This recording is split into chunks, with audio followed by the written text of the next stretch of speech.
So this is how to create the VBA code to combine your odd and even pages. So first thing is to start up your Access here. Your version could look slightly different, but there'll be pretty much the same options. So create a new, after you've got your Access running, create a new blank database. It's fine. You might want to remember where it's created. And now there are different objects in Access. So you want to create a form to start with. Should be here. In fact, you can see all the objects here. Now, anyway, just go to the Create menu option and Form Design. That's all you want. Now, you should see this toolbar here, which these are essentially the controls you can place on your form. So if you can't see that,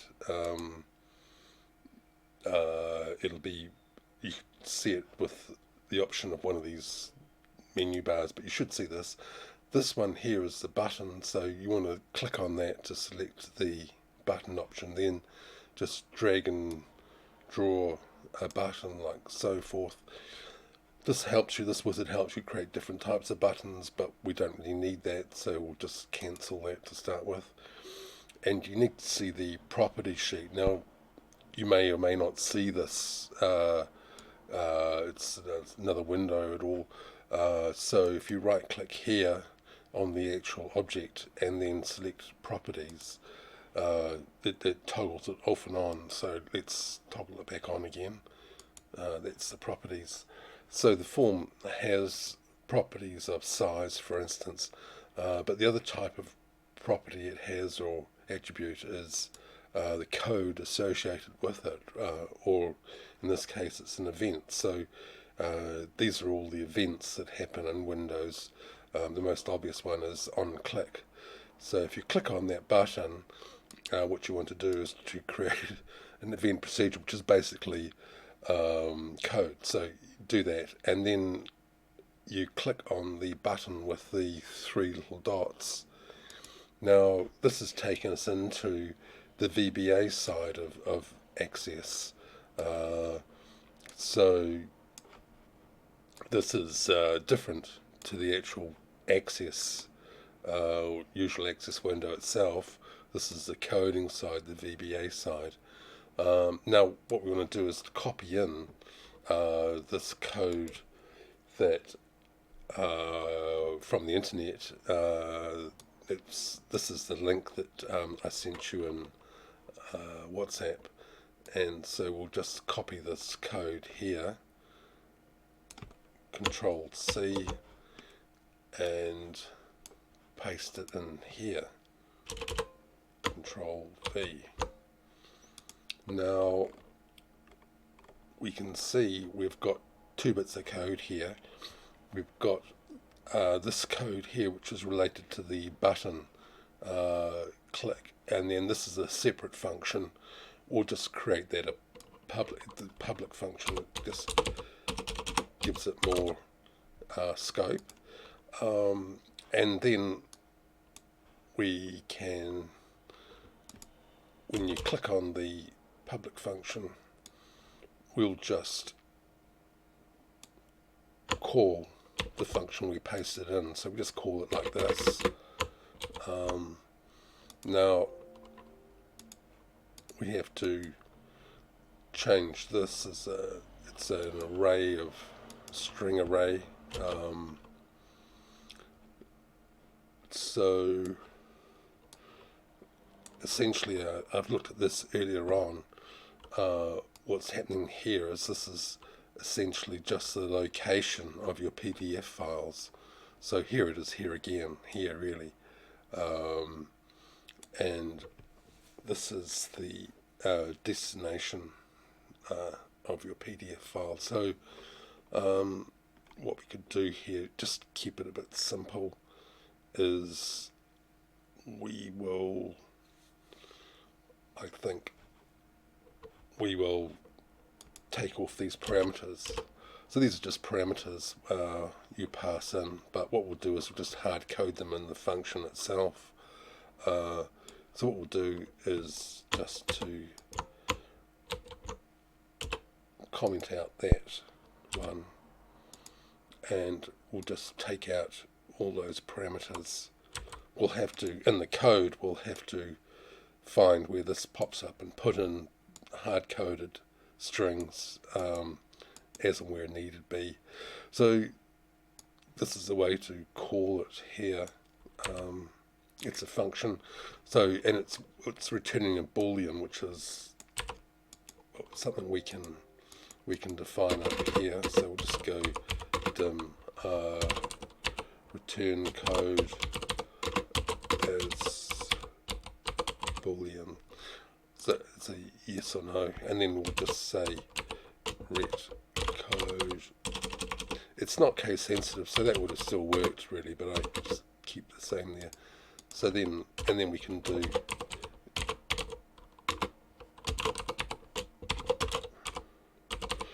so yeah, see, so actually it corrected that to lowercase, but anyway, so that'll just pop up a message box showing us what the return code was for calling the function. So that's all well and good. Now, so obviously this is no longer defined. So instead of what we want here is just some hard coding. So what it'll be is something like C/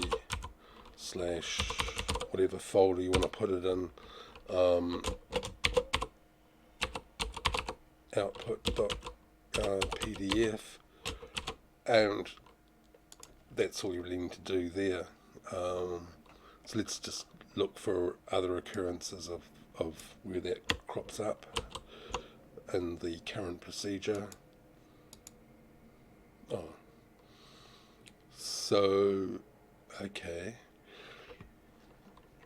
So essentially what's happening here is this is all a bit more complicated than need be really, and this is because of this bit of code here, but what we'll do is we'll just simplify it.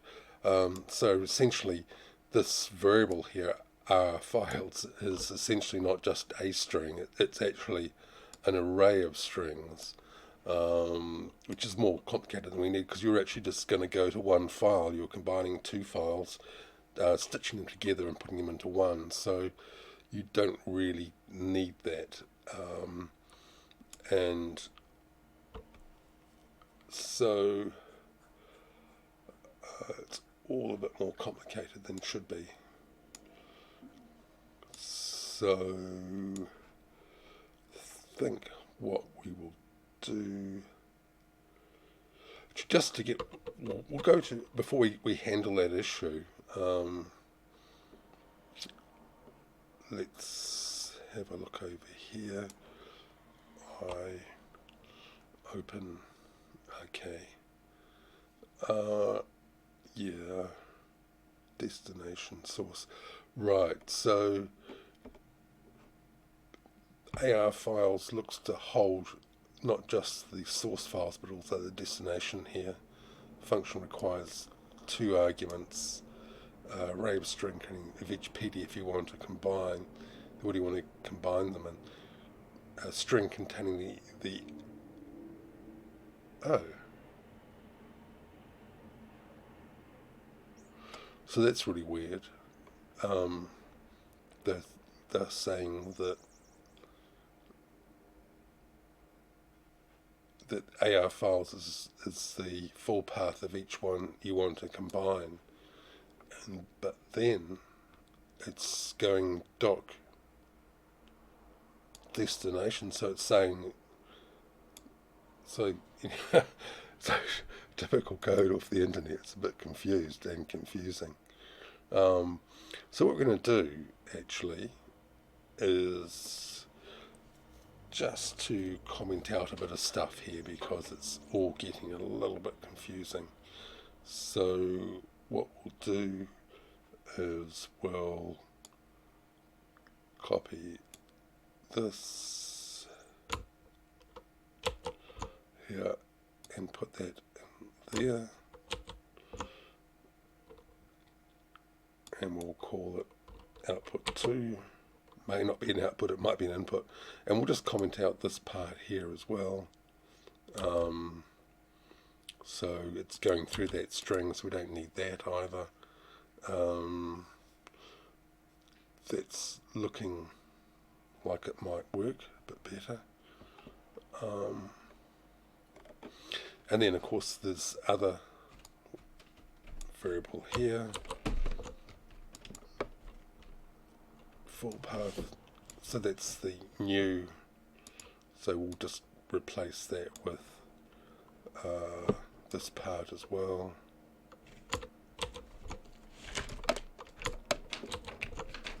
So we'll call that new. And just see what else we've got there. So I think that's about it really. So these two parameters that we were going to use, good. So we've essentially replaced that, and we've replaced that as well. So there we go. This obviously we have to revisit this. This will be a bit different source. So essentially what you're going to have is in fact two sources. So you're going to have source 1 and source 2. So before I start changing the code too much, let's try and compile it, and I'll show this other step in which we include the libraries and see if that will work.